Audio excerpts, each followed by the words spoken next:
Hello and welcome back to the channel. My name is Eddie Jennings from EJSLLC.com. This video is another in my practice session series for the Red Hat Certified Specialist in Identity Management Exam EX362. Before I dive in, I want to thank returning subscribers for watching another video, as well as invite anyone who's watching, if you haven't subscribed, to click the subscribe button and ring the bell when you do so you know when new content is available. Also, a reminder that these are my practice sessions for the exam. My exam's in just a couple of days, so I'm doing one final run through of all of the posted objectives from Red Hat and trying to explain whatever the concept is behind the objective, or possibly do some exercises to practice whatever the objective is asking you to do. And at the end of the video, I'll do a little self-assessment, and hopefully at this point I will feel pretty confident with the objectives. If not, I have just a little bit of time maybe to re-review something and get some information on the front side of my brain, so to speak. That being said, these should not be considered tutorials, nor should they be considered authoritative training materials. I am learning just as you are, and although I try to have the information accurate, especially at this point in my preparation, hopefully I haven't learned something wrong. Just understand that I am still in a learning mode, so keep that in mind as you watch the videos.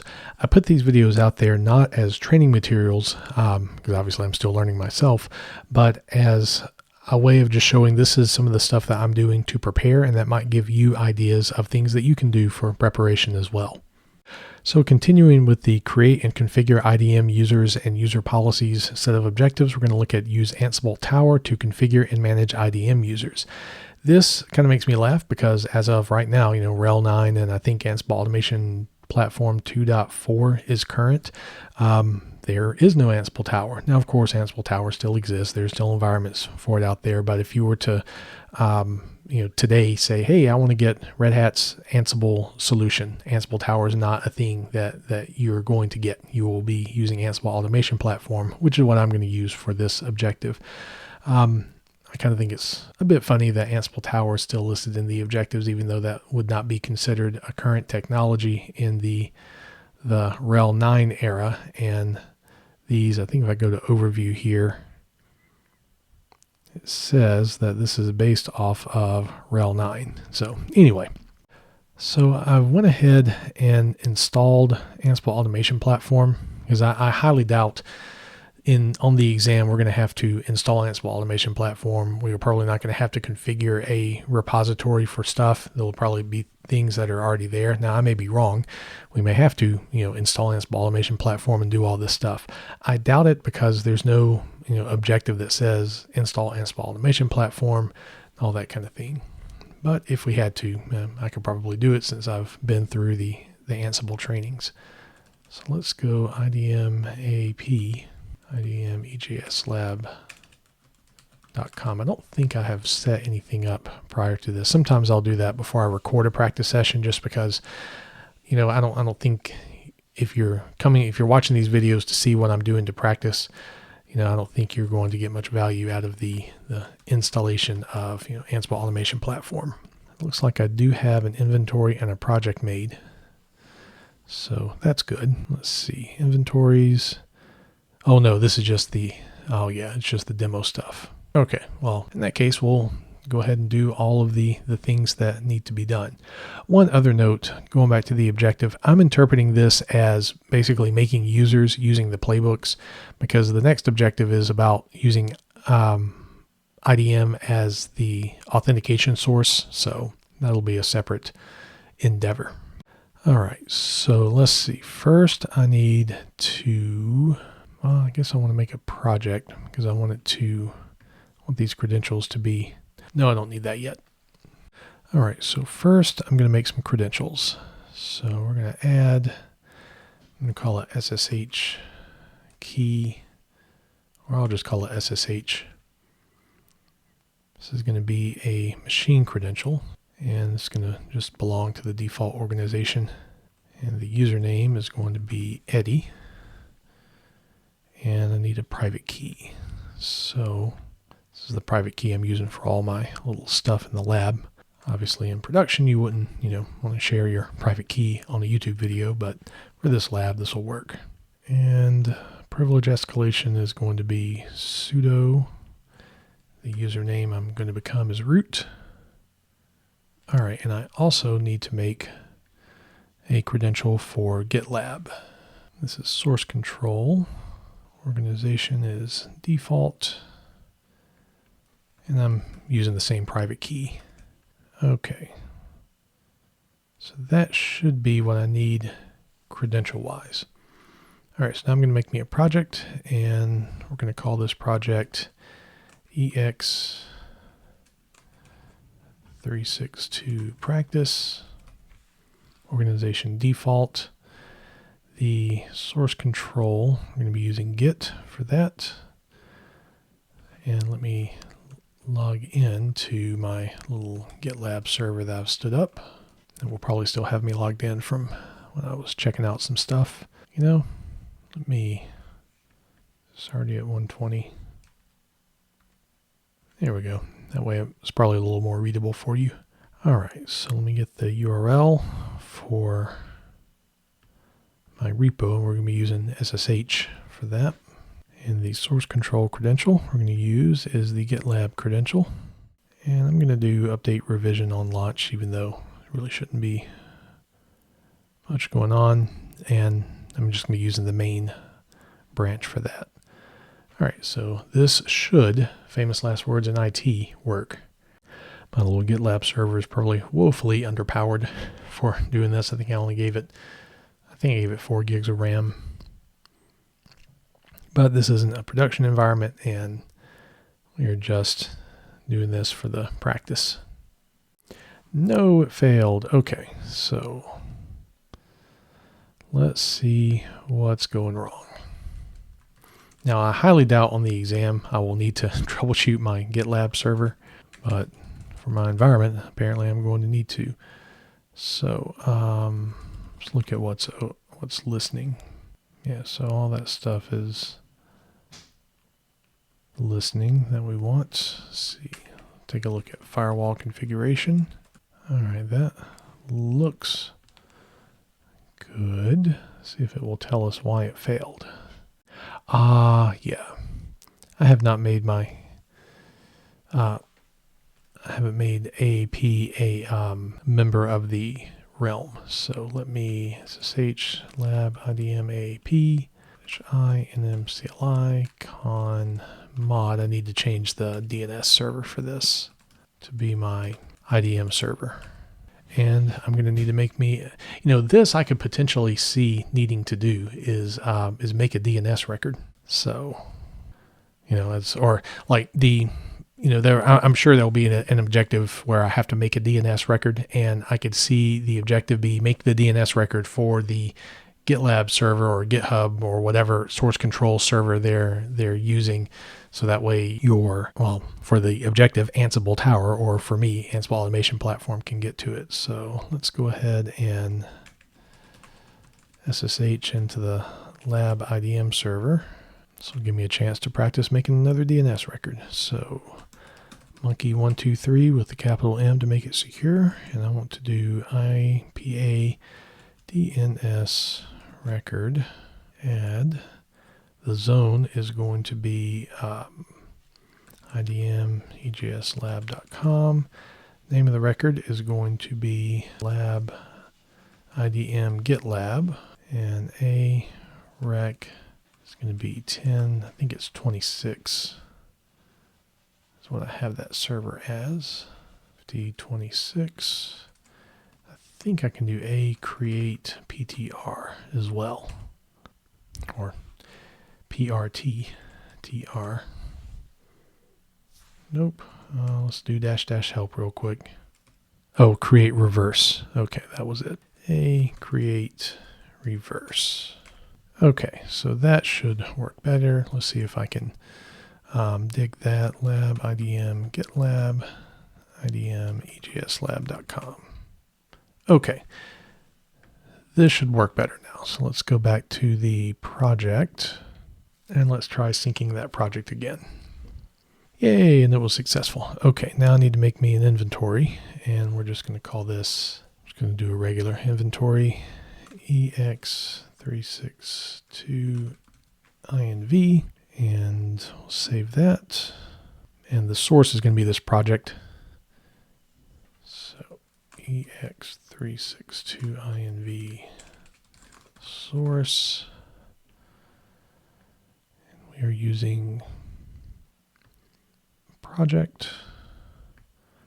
The project we are using is EX362 Practice.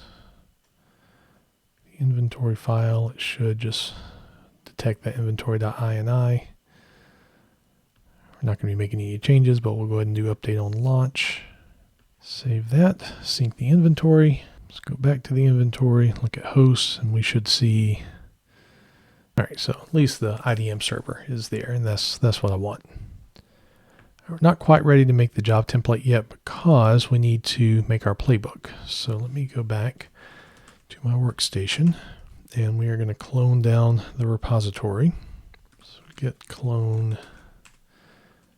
Just going to go into that folder there. All right, and I have a couple of things that's already here. One thing, there are actual Red Hat roles for this. And I imagine that for me, if given the choice, I'll do the free IPA stuff because I have more accessibility to the to documentation for that. For the Red Hat roles, which I haven't installed the little private automation hub piece, so I don't have all of the rules on hand to check the documentation. But for me, if I can choose, I'll use the free IPA playbooks for this, which is what I'm going to do for this exercise. I think the Red Hat playbooks are probably going to be very much similar, but we'll see. But anyway, to be able to use the IPA stuff, I've added all the roles and such to my repo. So it'll be, so the execution environment that ultimately is going to be running this stuff is going to be able to do what needs to be done. All right, so first thing I'm going to do, let's see, I should be, do I need to do git config? We'll find out when it complains about me making a commit. I'm going to copy from user share doc, Ansible free IPA, playbooks, user. The one I'm going to copy is users present. So I'm going to make more than one user. I'm going to copy that to here. The nice thing about this is it kind of has a little playbook already ready for you, which is rather nifty. So what I'm going to do is go ahead and fill in a couple of things here, and then we'll do some copying and pasting. So make the users, and the IPA server that we're going to be using is lab idm server.idm ejslab.com. Change this to users. The admin password is going to be our monkey123 with the capital M to make it secure. And let us actually make a little text document here for setting up our users. So I'm going to have name, test. I could probably do this in a loop. I am not. I'm just going to make a pretty big block here. First, test, use, or last will be user one. And we can take a look at the README file. We can specify a lot of stuff with this. Let me get out of the document here. It's going to be in user share doc, Ansible free IPA. There's a README for users. And we can specify a lot of different things with this. So I'm going to, we'll just set the little geckos to test user one. Password, we'll do our super secure monkey123. I'm not going to worry about update password on create. You'll notice that looks very similar to some of the options that are with the Ansible built-in user module. This is interesting. Do some random password. That I haven't tried before. But this should be enough to make us some users here. What I'm going to do, we're going to make 4 users. Again, a loop would probably be a better idea. Maybe if I have time, I'll try doing this as a loop. Some of you watching may be asking, why not do that now? And the answer is because I'm focused on doing it this way first. I do not have a good answer. All right, got that. Let's go back into our user's present playbook. And of course, that's not going to remember indentation. I guess I'll follow their indentation guideline there.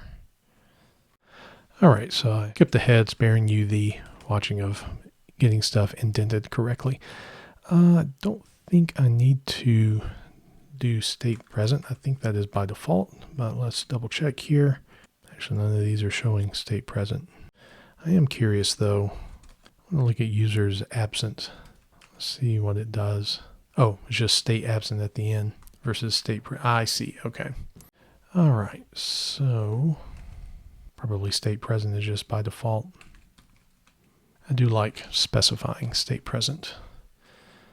Okay. And get status. We'll add this file. Commit. Make the users. We're just using the main branch. Okay, so I must have already set up. You know, if this is the first time using Git with this, you might have to do your git config and set your username and email address for that. All right, so push this up. This playbook should, famous last words in IT, right? Be here. And it is. Okay, so back to Ansible Automation Platform. We're going to make a template. And we're going to call it make users, job type run. The inventory we're going to use is the EX362 inventory. The project is the EX362 project. I'm going to pick the, oh, I need to sync the project. Yep, forgot about that because I have made a change. Okay, now let's try this again. So make users, the inventory, project. Now find the playbook. The credential that we're going to connect will be that SSH credential. And there shouldn't be anything else special about this. We'll save it and let's launch it and see what happens. And again, I have not given many resources to this, so all right, and it failed. Could not find the IPA user module. Okay. I know the execution environment isn't going to have this baked in, but I figured because of having the roles available in the project, it would be able to find it. All right, so let's see if I can troubleshoot this. I can't imagine on the exam needing to build an execution environment and put these in there. You know what I'm going to do? This is a practice session, and even though I try to do these based off of as much memory as I can, and definitely not like looking up documentation outside of what I would have for the exam, I want to, what I was about to do was log into my Red Hat account and go to Automation Hub and look up the actual Red Hat roles for this. I may do that, but still I want to troubleshoot this first because I could potentially see all right, so use the free IPA stuff with Ansible Automation Controller and make it work. So that'll be something that we need to make it work. I guess I can go ahead. I can go in here and dig around. It'll actually be a little bit easier. IPA server. That doesn't really help. I thought I had gathered all of the roles. Yes, just for server. Maybe I am wrong. Maybe there's more to it. Well, let's see. I am curious just to see what would happen if I tried this. Ansible playbook, users present, inventory INI. Oh, did I make a mistake with did I not fix one of the geckos ones? Yeah, well, that's something that needs to be fixed anyway. All right, let's try this again. That I was not expecting. Just feed it SSH credentials anyway. I guess it's expecting this to be from, this is expecting Kerberos, which is odd because it should be using my my public key. But it's not complaining that it can't find. Well, let me go ahead and push this. Get status, get add. Push origin, and get that up there. Really kind of baffled at the Let me do this with a bunch of V's and see what happens. I don't know why that's failing. I don't have any other users that would be able to become sudo on that. Wait, password incorrect. Did I make a mistake with the, of course I did. That's why that's failing.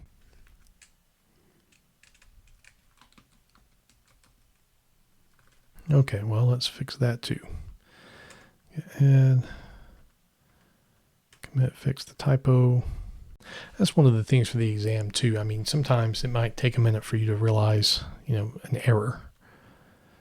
All right, so that should fix that piece. Okay, so this didn't have a problem, but I also have the roles. Let's see. Was Ansible doc L community general. Let me do this. Grep user Ansible.legacy. Ansible Galaxy collection list. So I wonder if I need to put Ansible.legacy.ipa user. Well, let me push, because I remember adding the roles for the, because I could not, when I was doing some testing with deploying the server in Replica, I had to add the roles to make that work. But either way, let's sync the project. I guess one thing I could do is the default execution environments, and it's not really going to show me what I want. I'm going to run this again. I'm sure I'll get the same result. There's something I'm curious about. I do want to sync the project. I think I forgot to do that. Default execution environment. Let me try, what was that, Ansible.legacy? Yeah. See if that makes a difference. I have a feeling it is not going to make a difference, but I am curious. It's going to say that it cannot, I'm sure it's going to say that it can't find output. Yeah, so let's do a little experiment here. Go to access.redhat.com. All right, so I'm logged in. I'm going to go to Red Hat console, and I want to go to Ansible, Automation Hubs, Collections, Rel IdM. And this, I'm fairly certain, is within the default execution environment. Yeah, a lot of these are the same IPA user. So I wonder, let's go out to the doc site, see what it has. Of course, it just takes us to the free IPA one. So the name of this collection is redhatrel.idm. I wonder. Let's try this. I'm just curious to see if this will work. All right, let's go back to my automation platform. Sync the project. And we'll try it again. Well, we got a little further. This is probably a syntax error thing. So Red Hat Rel IPA user does not support geckos. What does it support here? Password. Yeah, I'm just going to get rid of the gecko stuff. Now, the danger of this is, I had to go out to Automation Hub on the internet and find that collection. I doubt I will be able to do that on the exam. So this might be one of these things I try to commit to memory, is basically replace or add rel.idm, add the IDM role name there. So let me, kind of got 2 or 3 things going on in my head. All right. Remove geckos. Yeah, remember that redhat.rel_idm. Basically use the free IPA stuff, but have that. Okay.